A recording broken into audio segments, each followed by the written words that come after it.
And one. Hello, everyone. Welcome to another edition of the Miss Texas Show. It's Melissa Santana, your co-host, and I do have a lovely guest with me this evening. And so, we'll talk more about who it is and all of that. But of course, I want to formally introduce everyone to the show. And so, welcome to the Miss Texas Show, where we showcase life in Texas and beyond and highlight amazing survivors of traumatic events, family violence, sex trafficking, sexual abuse, and community leaders who are here to share community resources. Under our segment, Military Time, we invite military and veterans who would like to share with us their experiences during and after the military service. And we run this segment in partnership with the National Veterans Chamber of Commerce. We would like to invite those who have overcome traumatic events and would like to share and are ready to help others. Under our Beauty for Ashes segment, we invite fellow pageant sisters, winners, nominees, artists, musicians, actors, models, and dancers, as well as survivors who are now ambassadors for the cause, to share with our audience their lives and the impact they have made. Our show runs twice a month, and if you would like to become a guest on our show, please email us at msusatexas@gmail.com, or you can message us on our Facebook, which is at Ms. USA Texas. So that's MSUSATEXAS, either at Gmail or on Facebook. And so, without further ado, I would like to introduce today Gene Mason. Gene is a person who he rises. He has been speaking on the subject of domestic violence for 4 years now, and counting. So continues to be able to educate others on the topic. Has been encouraging and counseling abused men for over a decade.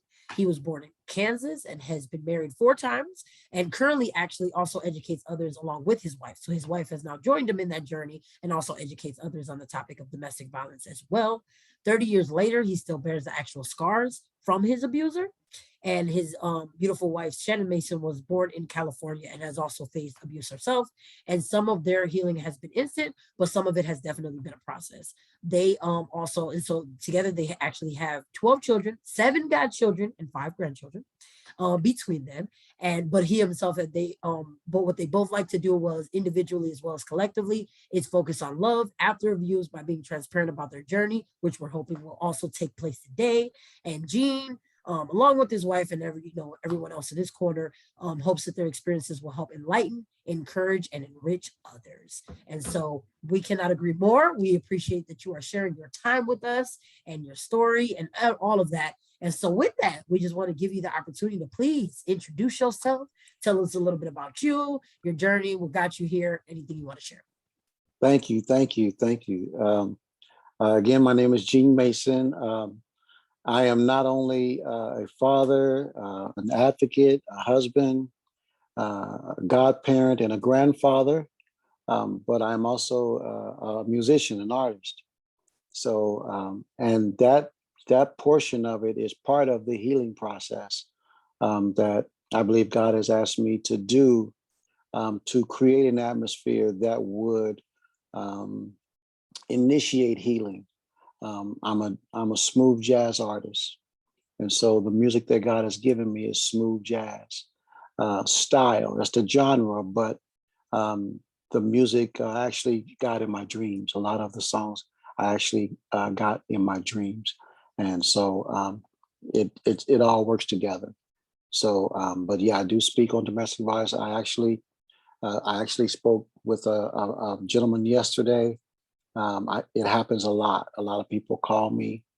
You'll be surprised, from motorcycle riders, bikers, to pastors, and everything in between. I've talked to all sorts of men who are experiencing abuse, and I think the most common one that I'm seeing now is our children being weaponized against us. And I tell you that. It's a man it takes a while. It takes a while for a man to get over being abused by a woman, by someone he loves and, is willing to lay his life down for, and then, be divorced. It takes a while. It can be a process, a very, a very painful process, but to experience the weaponizing of the children, that's a different level. that's a different level of pain, a different level of trauma, a different level of crying. And I'm seeing these men and myself crying. Um, I actually this week had an experience where one of my children sounded exactly like her mother, and she just tore, coming and going. And I didn't say anything because I hadn't seen her in years. And it hurt. I'm not gonna lie. It really hurt. And all I could do was go in my room, close the door, and just kind of keep to myself. Just kind of, I won't lie. I cried. I'm not gonna lie about it. And so this new experience of a child being used as a weapon, uh, that's that's a tough one. That's a tough one.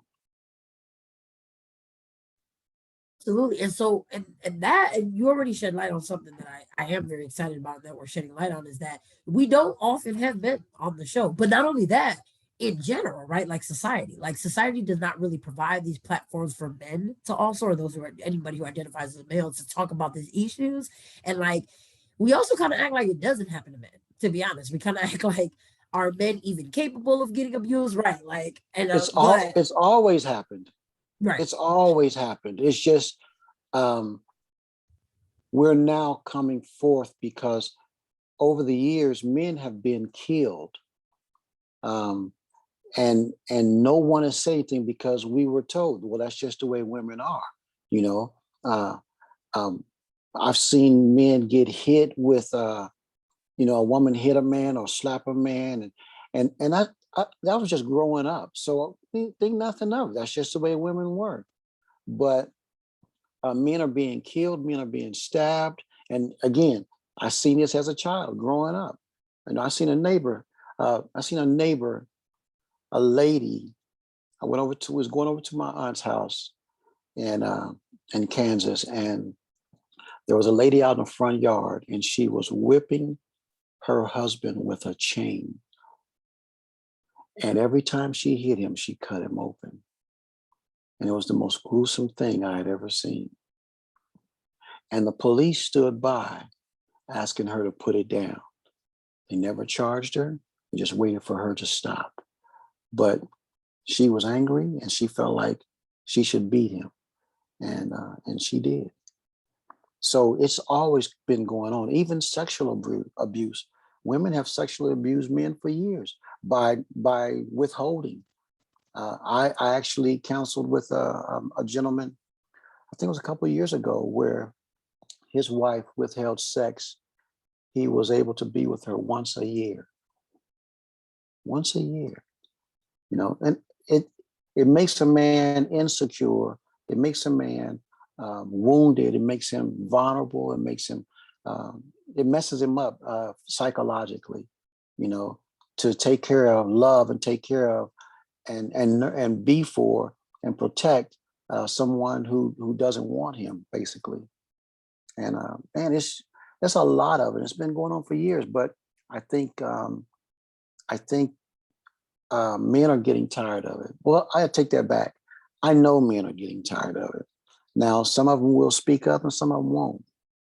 But I'm one that is. So Absolutely. And so I think that that's the most like inspiring part of it is that you're definitely, it comes across clearly that you're definitely an advocate for the cause. You don't mind educating others on it. But I'm curious if you could take us back to that part. So like how you came into this work, like, so, what might have happened, as much as you're willing to share, but just like kind of what happened to you first and kind of like what got you on this journey first and how you were able to become that amazing supporter and advocate for others.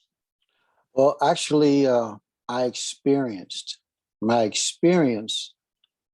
I actually wore those experiences as medals of honor. That I didn't, I didn't do it back. Um, but that began to wear on me and psychologically. And I I I was not able to forgive. And so every time I told the story, I found myself reliving it. And it wasn't except through my relationship with God did he show me that I was reliving this and I wasn't forgiving.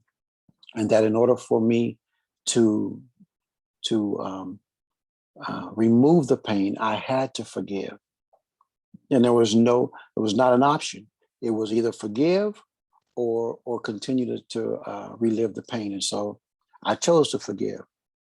Um, and I also realized in order to go into another relationship, there is no room for that. There's no room for those hurts, those pains, those memories, because you'll find yourself, oh no, I've been down this street, I've been down this road before, I'm not doing this again. And you'll bail out every time. And so each bailout is easier because you've made up your mind that you insist that you will not relive that pain. But the truth is you're already reliving it. And so to go into another relationship is unfair. It's unfair to go into another relationship with all of your detours, your stop signs, your potholes. You know, it's just totally unfair to the other person that you already have your do's and your don'ts when you haven't given life a chance. And to forgive is to restore your mental capacity and ability to redo life again, to fail again, to be hurt again, to love again, you know. And without that, without forgiveness, that won't happen. You know, you set yourself, you actually incarcerate yourself. You actually reincarnate yourself. Yeah. So. And I think that's definitely a powerful statement because I think that's something that we don't often think about. It's just like how limiting it can be. I mean, it's one thing to have endured the abuse, which unfortunately, is unfortunate for anybody to have to go through that. And and I really appreciate how you're shedding light on how it can happen to anyone and has been, like you said. But I think too how unfortunately too we don't deal with that with that abuse or like allow ourselves to heal from it. It can continue to cripple us essentially and do all of that. And And the I next generation. absolutely. And so I think, and that's what I'm hoping you'll definitely, also talk to us about because I think every individual has their own unique way of getting to that healing. And so, and you said for you, it's, it was God. For others, it might be therapy. For others, it might be some mindfulness, whatever it might be. But either way, you found freedom in being able to get that forgiveness. So you weren't necessarily just doing it for yourself, but also to, free you from what it was and to be able to allow you to then take on a new future and find whoever, like you said, a new partner or, a new experience or just a new life essentially and not be crippled by what has happened. So I'm definitely curious, like, what did your healing, journey look like? Like, how was it, as complicated or as messy as it was, but just how did that look like for you?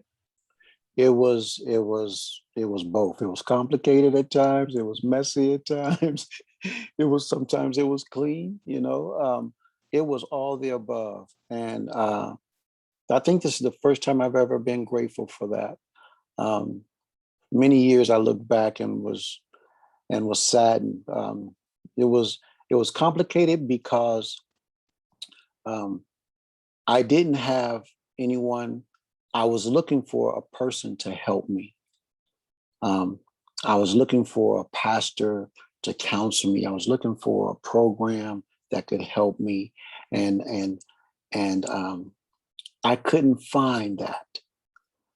It was a while later that I accidentally come across a guy who would counsel me. His name was Art Matthias, and they counseled me for a year, and it helped me on my journey to forgive. Um, but it was messy because um, it was tough. Um, my hurts and my pains felt like they were legitimate and that they deserved um, vengeance, that they deserved to be compensated. and so there was a lot of that going on, and me being there by myself, I was isolated, so I didn't have family helping, you know. Um, the good thing about it was once I realized I can do this instantly by choice and letting it go, or I can do this by a process. And once I learned that, okay, this is going to be a process because I'm really struggling to let this one go.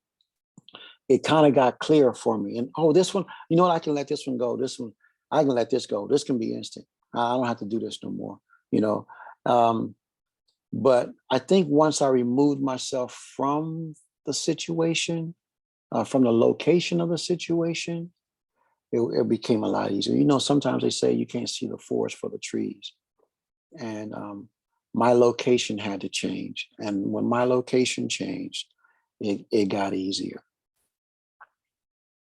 And that's what I'm curious about too, because and there's a couple of things you brought up that I definitely want to make sure we touch on, but I definitely heard that, it takes an average of 7 times for a person to leave a domestically violent situation. Like some of them, like go back to the situation because it feels comfortable to them. Some of them don't leave because of fear and all of those things. And a lot of these things, I've heard them from a female perspective, right? And so, like, a lot of them have been women centered, and that it only occurs to individuals that identify as females. And so, I'm curious, like, for you too, like, first of all, do you find that? And then also for you yourself, like, did it, take a while as well? Did you also feel like it took a while to remove yourself from that abusive situation that you first experienced? And have you noticed that with other, individuals that you now advocate for? Yes. Um, my experience was my experience was I stayed. I stayed because unfortunately my prior relationship, she was my high school sweetheart. Um, we grew up together. We were together 6 years. I think she was 13. I was 16 when we met, 15 or 16 when we met. And we all the way through high school. And when we got out of high school, we got married. So um, she later, a year and a half after that, um, she was raped and killed. And she left me with two babies. And I had this burning in me to be a family. And so I went and got married again. And with that burning, I was always trying to incorporate my daughters into the new marriage, and it never happened. It never happened. I never got my daughters. But I was always trying. And to this day, they don't know that, don't understand that, but I was always trying. And so I didn't leave because I didn't want to lose another family. I had already lost one, and I didn't want to lose another. So I stayed, always hoping that it would get better and that I could bring my daughters. And because she was always saying, "Hey, will you do this, and we'll get them. You do this, we'll get them." It was like always a carrot in front of me that I was never able to obtain. And so, no, I did not leave. I stayed for many years. Matter of fact, I'd probably still be there because I said, "Hey, let's not do this." She asked me for the divorce. I didn't want one. I wanted to stay for the children, and I told her, "You can have your boyfriend. Go ahead and have him and keep him. Let's just stay together for the children." And she said no, and that's how I got out of it. Not because it was my choice. I was kicked out of the relationship, and when I look back, it's like, wow, man, you couldn't have been more stupid than about box of rocks. But um, that's where it was for me. No, and then I think too, like we do that a lot. Like when we look back and we think like the decision could have been better, or like, we could have, had more reason in that situation. But I think what was so powerful hearing that is that I definitely didn't hear stupidity behind that. I just kept thinking like, wow, I'm so moved by the fact that you were doing all you could for the children. And I definitely am glad that you that got brought up again, because I wanted to go back to that, because I know when we were summarizing like how this impacts people, you said it can definitely affect that person, but you also said it can definitely affect future generations. And you made sure you said that. And so I feel Yes. like that wasn't lost on me, especially because now, as you were saying, you were doing everything you could for your children. You know what I mean? Yes. And it's such a powerful thing when we're talking Yes. about children. And so Yes. I'm definitely hoping that you could take some time to speak on that now, and just what that meant for you, but also like you were saying, why you think it's so critical to talk about the impact of abuse on children, you know what I mean, and future generations, and like why that's so important for you and how you incorporate that into your work. Divorce is one of the most traumatic things a child can experience. And we're treating it like an order of pancakes. I'll take that. No, I don't want that. No, I don't want that. Divorce is the most traumatizing thing a child can ever go through. Um, as a child, my parents were divorced, and it altered my world. It changed my world. It changed the way I did things. It changed the way I thought. Um, it made me angry. I fought all the time. Um, Not because I was bullying, but because I just didn't tolerate bullies. And so bullies, when they came to me, I fought. And so it looked like I was the aggressor, but the truth was he was the bully, and I refused to be bullied because of the pain of the divorce that I watched my parents go through, you know? And I remember my mother saying to my dad, I had finally talked her into letting me go back and live with him. And she got him on the phone, and I ran upstairs to, this was before, so long before cell phones. And I ran upstairs to get the other phone, and I got on the phone and I covered it with my hand, only to hear my dad say, "No, you keep him." And from that day, for many, many years after, I felt rejected, not knowing the full story, but I felt rejected. And so I was devastated. My brothers and I grew up. I actually ended up raising my brothers um, to some point. My mother worked one and two jobs, and so I was devastated. And then um, I I watched them fight, and just the way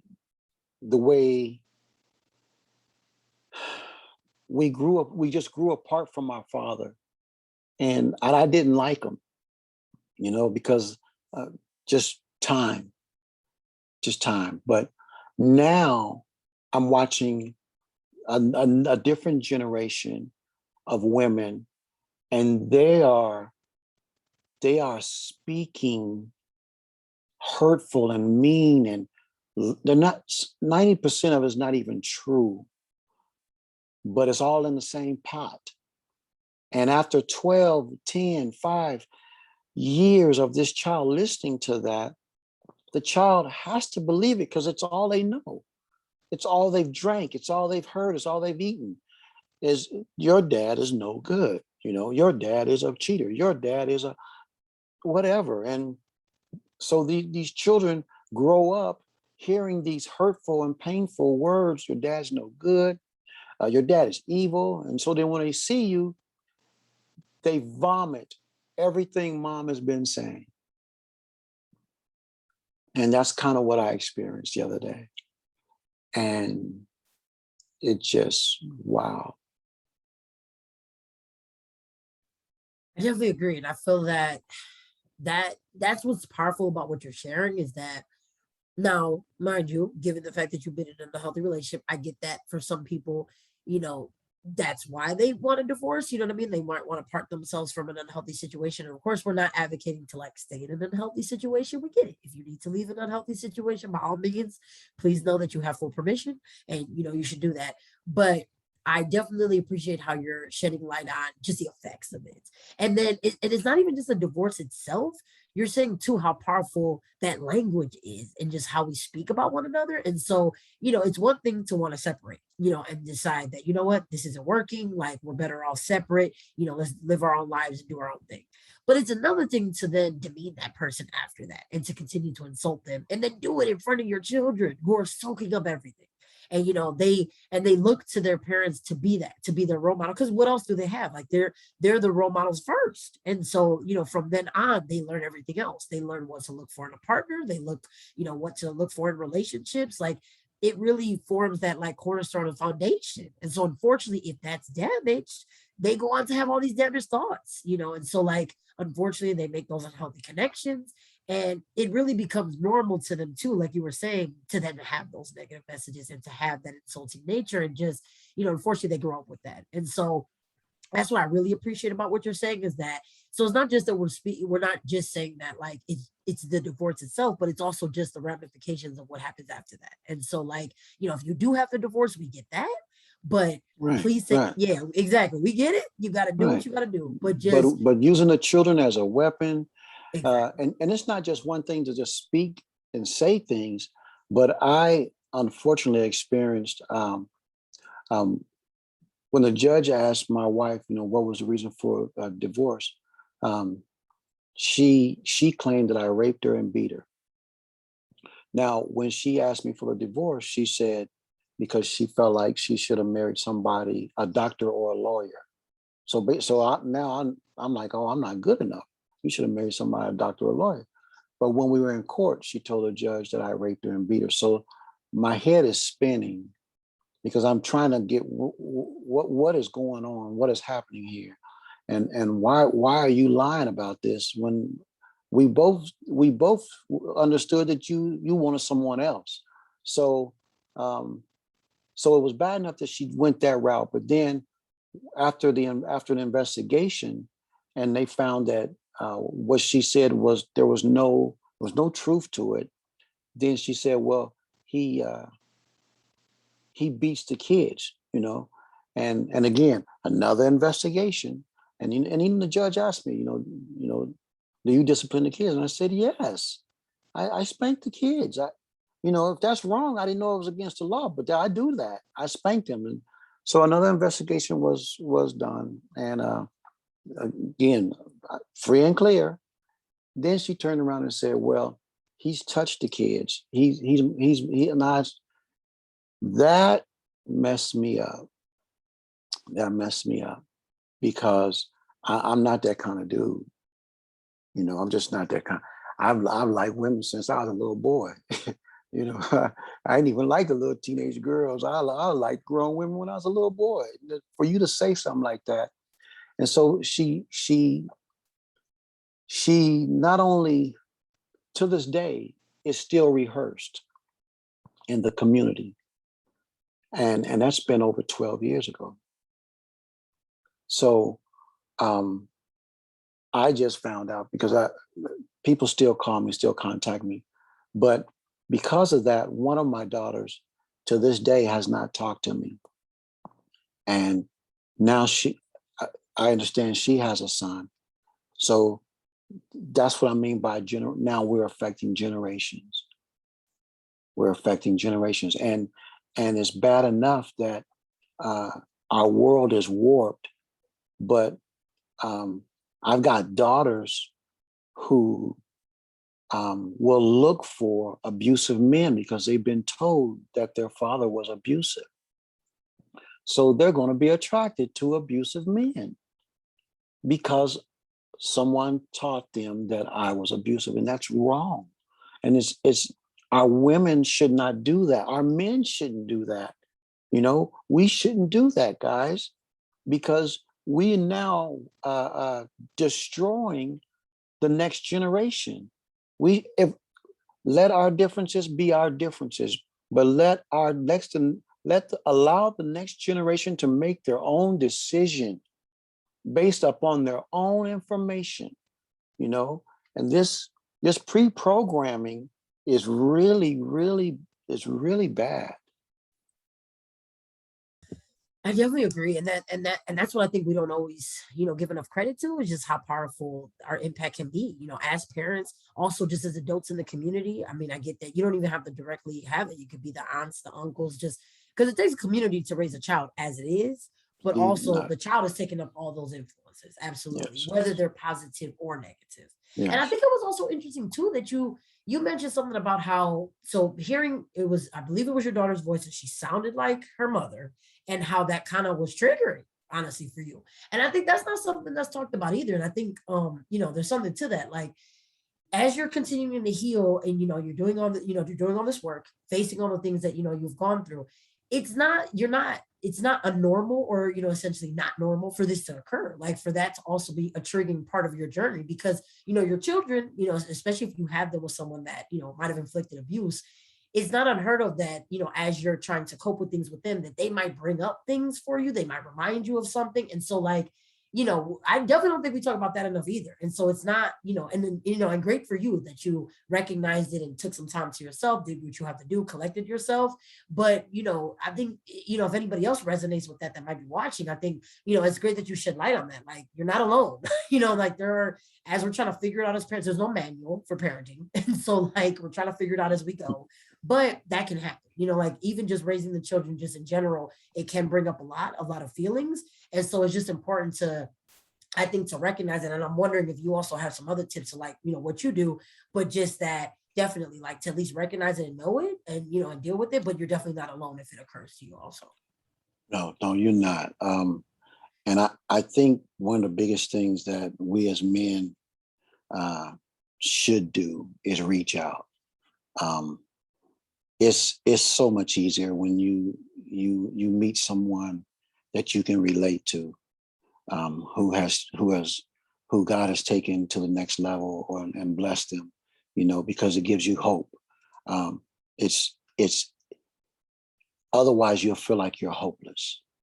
And when a man feels hopeless, he becomes dangerous, um, as is a woman, but when you reach a state of hopelessness, you're dangerous, because a person who feels like they got nothing to lose, they do things that they wouldn't normally do. And one thing I found out is that a wounded man or a woman, pain makes the innocent do the unthinkable. Pain will make an innocent man do the unthinkable. That's what God told me one day in prayer. And so I understand the mindset. How I understand how a man can jump out of his car with a gun and just randomly shoot because he's in pain. I understand how a woman can kill her husband because she was in pain. She was defending herself. I can see how that could happen, because pain can actually make an innocent person do the unthinkable. As a little dog, a little dog, you hurt it, and he'll bite you if you come close, not because he's a vicious dog, but because he's hurting. And so I would really encourage men or women, reach out to somebody, especially somebody who has been there, done that, and is on the other side. Um, I would not recommend hooking up with somebody who is not on the other side, and the two of you get together. That's a bad combination. But I do recommend that you find someone that you can talk to who has been there, done that, bought the T-shirt, so that it will give you hope. It'll give you a helping hand. It'll help with the healing process. It'll help you smile and face the next day. Absolutely. Because I think too, like, as we're discussing, is that when you're also covered by that pain, it's hard to see the positive, because the pain and negative, those voices always tend to be louder than anything positive, and it overshadows, honestly. And even with our children, sometimes when we have stressors with them, it's easier to give into the stress and not see that in the midst of that, we have this loving child in front of us that just wants to be loved and just Oh wants to my! feel safe. Exactly. Oh And my! just Oh want, my! exactly. And just wants to feel that validation from their parent. Because honestly, we want to be, I mean, if the goal is to be a perfect parent, we might as well all sit down and give up, because we're not gonna, that's not gonna be, that's not achievable, because we're not perfect human beings.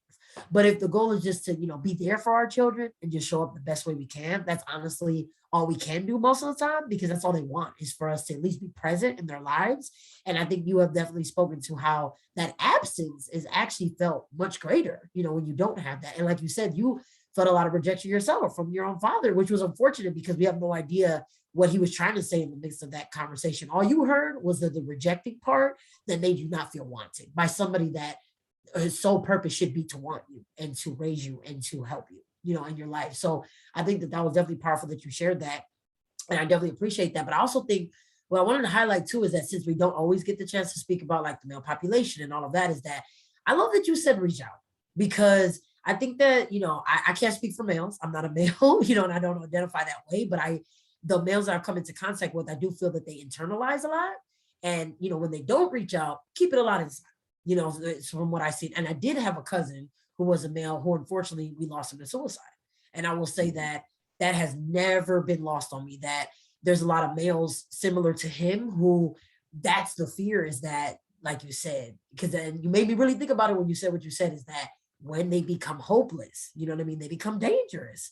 And I definitely think that whoever, like you said, male or female, who might be feeling that is the fear, is that you might feel that you have nothing to lose and that the world would be better without you in it. And we want to tell you opposite, that no, there's absolutely a place for you. And we would never want you to feel that there's no reason to be here and that nobody wants you here. And so, and if there's anybody watching that, that might be feeling that way or anything, we just can't say loud enough that please don't, don't give into those feelings, and please, go ahead and like lean on those resources in your community or reach out to someone. That's why I just love that you shared that, and all of that. And that, it seems like you've also, because of all the work you've done, have now surrounded yourself with people that are supportive of your life, and you yourself are somebody that's supportive to others. What I'm also curious about is that, because you're a team duo, apparently you do this work with even your wife now, and apparently you have a wife now. We've talked so much about your past life, we haven't even had a chance yet to speak about like currently, and all of that. So I'm curious, like how you met your now wife, and how like what allowed you to meet her and all of that, and just like the work that you all do together, and how you got to that point. Well, that was an amazing story. I went with my cousin on a trip. They wanted me to come on a trip with them, and oh my God, I did not want to go. I'm not going to kid you. I fought it, but I finally went, and we were talking, and she was asking me about what was I going to do, and was I seeing somebody? And I told her, yeah, I was seeing somebody, and, but they don't, they don't get me, and they're quick to to jump at, I couldn't, if I was talking to my cousin and she thought, you talking to some other girl. No, that's my cousin. This is my cousin, And so we were talking, and on the way back, she said, Gene, I really want you to meet somebody, that understands you and will allow you to do music. And she said, well, I got this friend I think you might like, and I said, oh, shucks. I said, I don't know. Is she light skinned? Because, I don't like nothing darker than me. She said, yeah, she like. And we stopped, and I saw her, and she was still in her pajamas and bonnet, and we just crashed her party, and it was a beautiful thing. And I got to meet her, and she didn't like me. I could tell she didn't like me, but I liked her. I liked that she looked good, when she get up out the bed. I like that, you know what I'm saying? Because she looked good without makeup. I like that a whole lot, you know what I'm saying? And so I tried to stay in touch with her, but she wasn't feeling me. And but I kept pursuing, and I began to drive into town and see her and take her and the kids out, and so our dates consisted of all of us. And after about 2-3 months, she felt like I was a good guy, and so we started dating, and I tell you, she is the most amazing woman. I told her all my baggage. I told her up front. And we almost actually didn't date, because our very first date, I told her what I was, what I wanted, told her what I didn't want, told her what I would put up with, told her what I wouldn't put up with. She was like, this man is crazy. And she said, no, I ain't doing none of that. I said, okay, I'm taking you home. Because, at that time, I'm 48 years old, and I wasn't going to waste no time. I just felt like I wasn't going to waste time. And so I took her home, and we ended up on another date because my cousin intervened. And I want to say that honesty is greater than anything. Is It's not as good as, it's not as strong as love. But I'm gonna tell you something. When you're honest with somebody, they at least even if they don't like you, they'll respect you because you're honest, you're upfront. And she saw the baggage I had, and she offered to help me unpack. And that to me was a lot. And it was at the time I needed it. And she is and has become my best friend, my best friend. And even when we don't agree, we still love each other. And I mean, we've had some disagreements, but that girl loves me. And that is something. So it took me 50 years of life to know what it is to be loved. For the first time in my life, I was reciprocating. Love was reciprocating, except for my first wife. And then it took a long time, And for the first time since my first marriage, I love is reciprocating, And I want to tell you one story that really changed my life. Do I have time to tell you? Okay. So I lost my job, and because of the past, I was already beating myself up, and mentally, I was tormenting myself all the way home. And it was the longest ride I ever will remember. And I called her and I said, I lost my job. And I was really tormenting myself because I could hear the past, you ain't no good. And all those things I was rehearsing. And so when I got home, she actually was not there. And there was a note on the door. It said, "Hey, King, we love you. We stepped out for a minute. Please come inside. Some things are waiting for you." And I came inside, and as soon as I walked in at the bar, there was another note, and it said, "Hey, King, we love you. Thank you for taking care of us. Thank you for getting up and going to work for us every day. We appreciate it. And go in the room. There's something waiting for you in the room." And I went in the room, and there was another note. It was on the bed. It said, "Hey, King, you're loved. You're appreciated. Your aunt." My allergies are acting up. Totally understand. Mine are too. I'm over here like, oh. So just go into the restroom, get out those work clothes. Made you some bath water, and I stepped in the bathroom, and sure enough, candles were lit. Some nice smooth jazz was playing. And there was another note, and my clothes were laid out, and it said, "Hey King, um, uh, please jump in the tub. We'll be home shortly.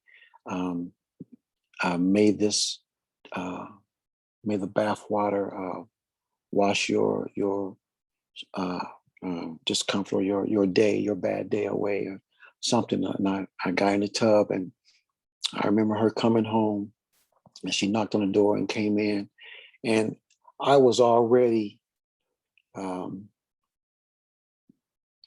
I was actually beginning to cry because the atmosphere was different.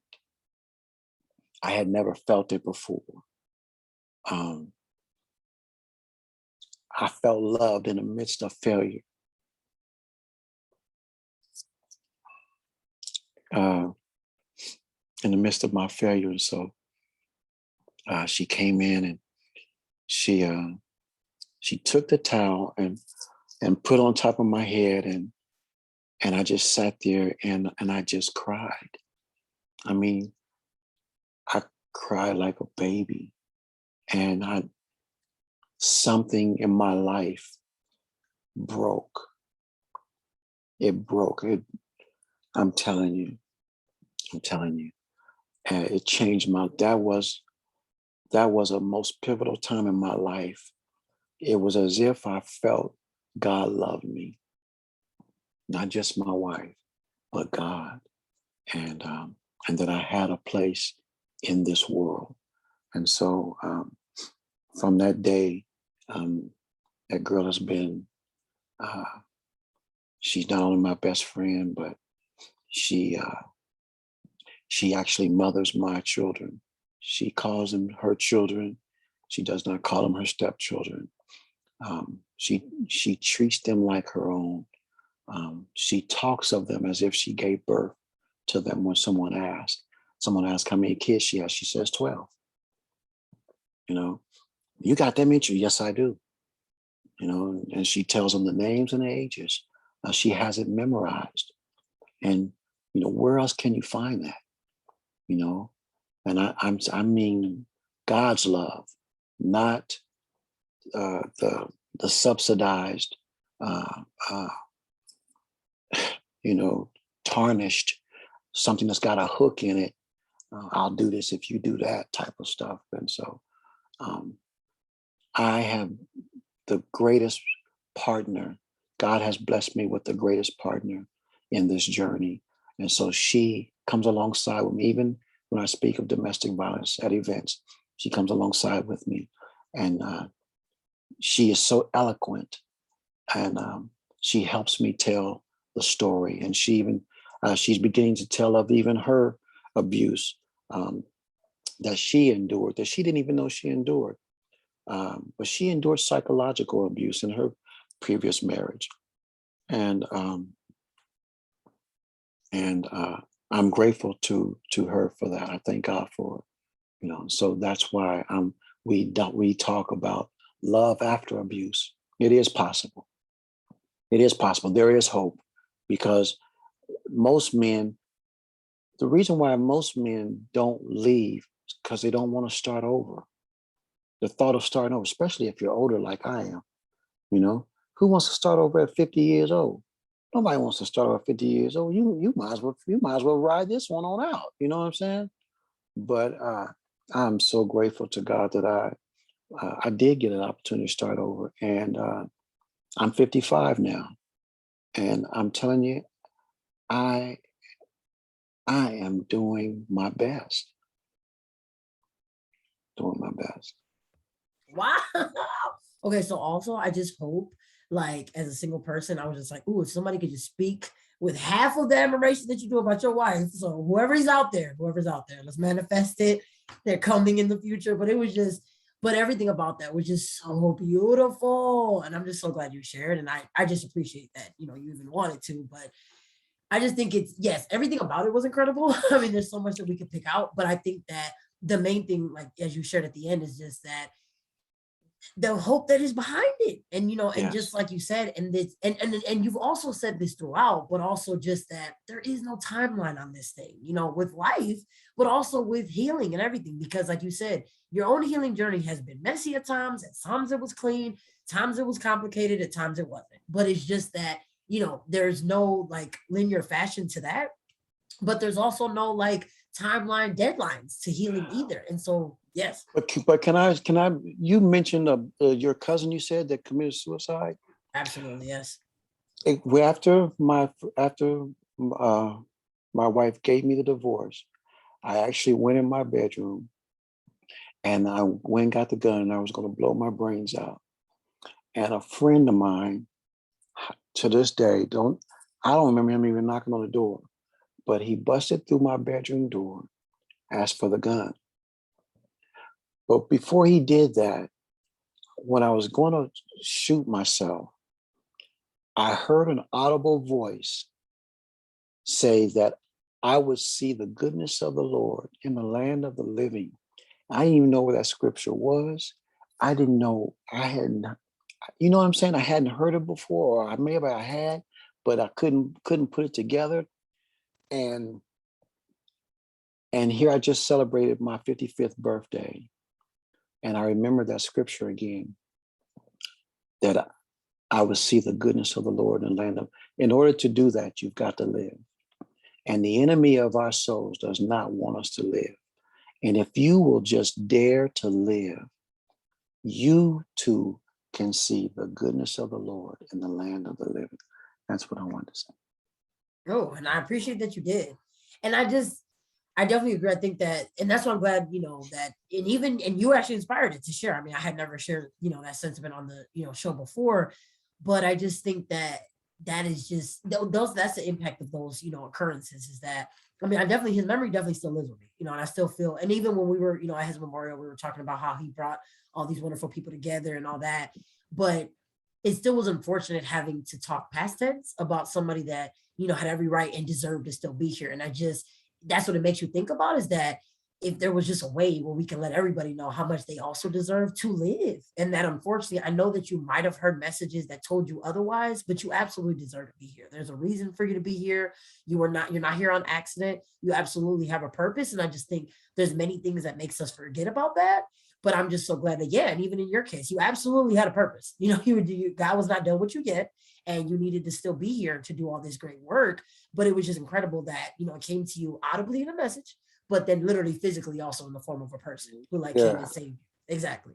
that's But crazy. then too, like, also now your wife. And so I just think that that was such a powerful, like, incredible way of the illustration of that, because you've also put in the work, and you've done all this work. And like you said, no, of course, there isn't a perfect timing for these things, because yeah, nobody would expect that you could find love, you know what I mean, at this time. But you not just only found love, I mean, you found the love, like you found the kind of love that a lot of us aspire to have, hope to have at least a fraction of, and definitely is great. But like you said, it's great because it's authentic. It's great because it's honest. It's great because it's real, but also you've been able to be real in it. You've been able to show up as your real self and, be accepted by someone for that. And so, and for anyone out there who's thinking like, I don't know if I'm ever going to find that, or I don't believe myself for that. Well, first of all, let's start with that. Like, we definitely got to let those negative emotions get out of the way first, to let you see more clearly that person that's out there, because they do exist, and they might want to find you, but they might not be able to see you right now because you can't see yourself, right now. So Yeah, we got to yeah, be able to make that path clear so they can, yeah. find you and be able to do that. So that's Yeah. what I think, what was so And inspiring. and also, don't be in relationships just because you don't want to be alone. You got a 1-car garage. You can't have 2 cars in there. Keep your driveway clean so that that car can find your driveway. But you got 1, 2, 3, 4. I mean, you want that one, man. Let that mess go. Woman, let that mess go, and allow God to bring you that person. You know, but if your life is cluttered, you got one for this occasion and one for that occasion.